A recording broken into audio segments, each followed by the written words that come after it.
बुलेटिनच्या सुरुवातीला एक महत्त्वाची अपडेट येते जेएनपीटी बंदरातून। जेएनपीटीच्या बंदरामध्ये पाकिस्तानचे काही कंटेनर्स सापडलेले आहेत। पहलगाम हल्ल्यानंतर पाकिस्तानहून येणाऱ्या मालावर आयातीवर काही निर्बंध टाकण्यात आलेले आहेत, मात्र त्यानंतर सुद्धा पाकिस्तानमधून हा माल लपवून आणला जात होता आणि लपवून आणलेला हा माल जेएनपीटी बंदरामध्ये जप्त करण्यात आलाय। पहलगामच्या दहशतवादी हल्ल्यानंतर केंद्र सरकारने पाकिस्तानमधून थेट किंवा अपरोक्षपणे येणाऱ्या मालाच्या आयातीवर बंदी घातली आणि त्या पार्श्वभूमीवर कारवाई महत्त्वाची आहे। आपले प्रतिनिधी राहुल कांबळे या संदर्भातली आणखी माहिती आपल्याला देत आहेत। राहुल,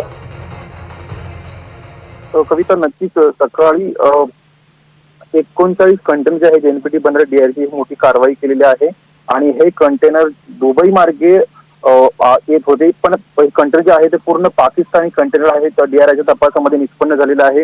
आपण पाहतोय पहलगामच्या दहशती हल्ल्यानंतर थेट सरकार केंद्र शासनाचे पाकिस्तानामधून थेट हे जे कंटेनर इकडे येतात त्याच्यावरती बंदी घातली होती आणि ह्याच्यावरती 200% आयात चार्ज जो आहे लावला होता आणि त्याच्यामुळे हे सीमाशुल्क आकारण्यात आलं होतं। मात्र ही बंदी झुगारून काही आयातदारांनी दुबई मार्गे पाकिस्तानातून हा माल भारतामध्ये आणण्याचा प्रयत्न करत आणि हे सगळे जे पेपर्स हे सगळे कागदपत्र जे डुप्लिकेट कागदपत्र बनवले आणि हा दुबईचा माल आहे किंवा दुबईहून येत आहे असं भासवत होते।